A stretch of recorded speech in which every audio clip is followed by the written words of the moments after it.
Days ago was his 1-year anniversary on the street. So he's been with us working the street for now 1 year. To date, he has approximately 30 surrenders that have not been bitten. They saw him and said, I'm going to make a good choice and just surrender. 3 people so far have made poor choices, and he has 3 apprehensions by bite. He has a large amount of dope seizures as well, including marijuana, heroin, methamphetamine, and cocaine. Yeah, so.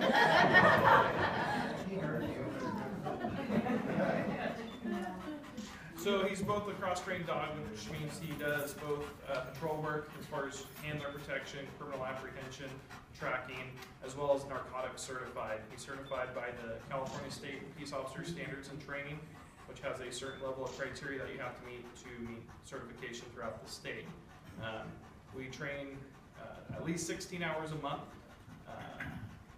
2 8-hour days a month, and then we have a yearly certification date that we have to meet standards on. So, do you want me to talk about the vest a little bit? Sure, go ahead. Okay. So this vest that we have is from Elite Canine. This vest was donated by one of our volunteers, which the chief will get into here shortly.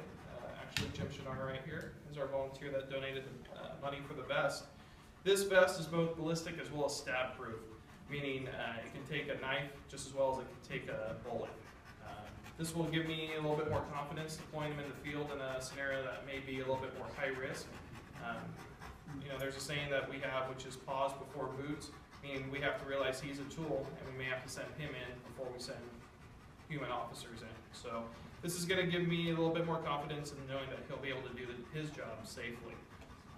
So that's what I have. So I want to add to that, just so the public knows, with a vest for a dog, they don't wear them 24/7 like the officers wear their ballistic vests. That vest weighs 7 to 9 pounds alone, and a dog already is bearing all that fur and the heat that's around here. So it's not like he puts the vest on at the start of the watch and the dog wears the vest the whole time.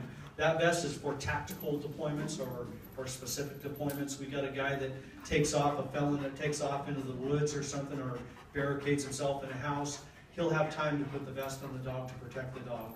And it's a great tool and a great asset to help another layer of protection for us. As you can well understand, that's Officer Halligan's partner right there, and he doesn't want to see him hurt, but he knows that he has to deploy him in very dangerous situations. So now in those cases where he knows he's going to be sending him in, if he has time, he straps on the vest. When there's a SWAT type of call out or something and the dog's being used, he has time to strap on the vest. So it's a great tool. Now, as far as that vest goes, our Anderson Police Department's own volunteer, Jim Shinar here, donated out of his personal account funds the money to buy that vest. You're looking at a $1,000 donation to purchase that vest. So Jim's here as a citizen.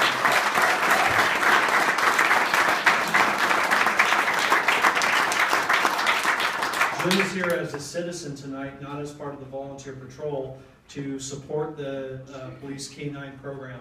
Jim is a retired police officer, so he well understands the mechanics of a K-9 unit, the dangers involved, and the need to protect valuable assets. So Jim, we can't thank you enough for stepping up to the plate and yes you can, and providing us this vest and this level of protection.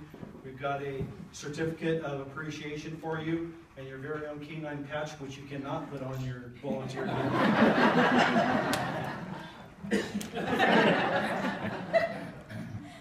So there you go. Thank you. We appreciate it.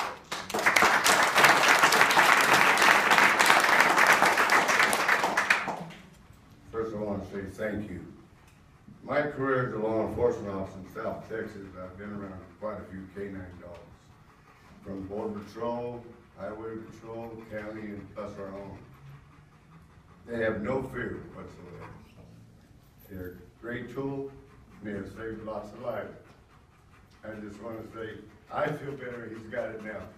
Thank you so much.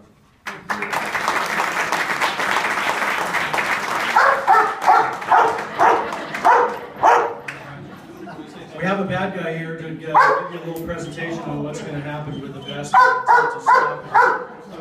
Come on, Halligan.